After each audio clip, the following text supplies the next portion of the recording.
దేశ రాజధాని ఢిల్లీ ప్రజాస్వామ్యానికి ప్రతీక.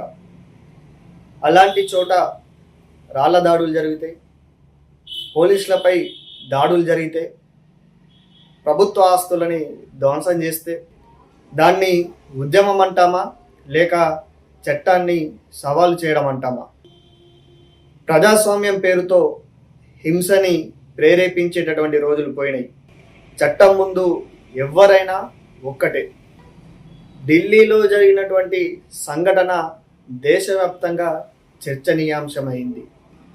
ఒకవైపు తమ హక్కుల కోసం నిరసన అంటున్నారు, మరోవైపు ఘర్షణలు, రాళ్ల దాడులకు పాల్పడుతూ ఉన్నారు.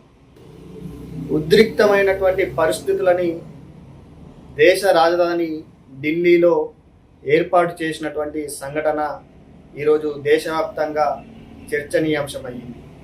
కానీ ఒక్క ప్రశ్న ప్రతి భారతీయుడు ఆలోచించుకోవాల్సినటువంటి అవసరం ఉన్నది.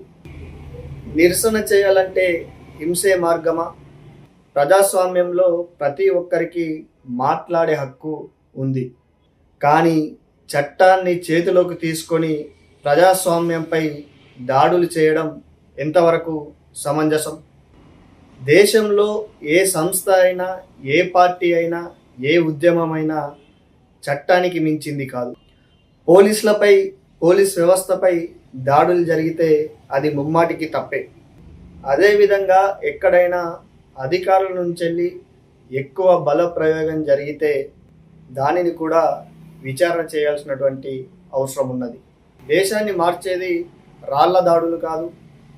ఉద్యమాల పేరుతో హింసని ప్రేరేపించడం ఈ దేశంలో మార్పు తీసుకురాదు.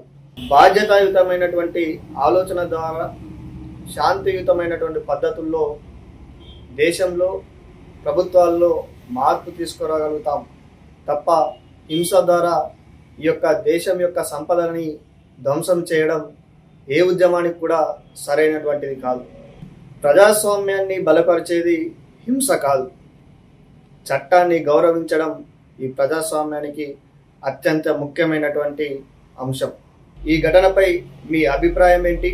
తప్పు చేసిన వారు ఎవరైనా సరే వారిపైన చర్యలు తీసుకోవాలా? కామెంట్ ద్వారా తెలియజేయండి.